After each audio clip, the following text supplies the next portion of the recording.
রাস্তার উপরে গরুর হাট, রাস্তার উপরে গাড়ি একেবারে মৃদু মৃদু সরে যাচ্ছে। গরু আর গরু, মানুষ আর মানুষ হয় না, গরু আর মানব আর গরু।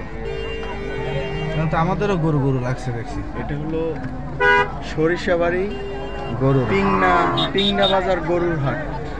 আগে মুইতে নেই গরু শোনাচ্ছে, মুদিরে দরকার মুখছে অনেক টাকার মুখ নিতে।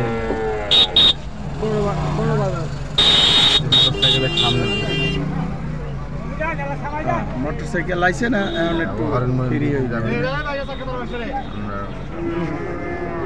দাম কম এসব জায়গায়, জামালপুর না একটা টিস্যু দিবেন বিশাল গরু।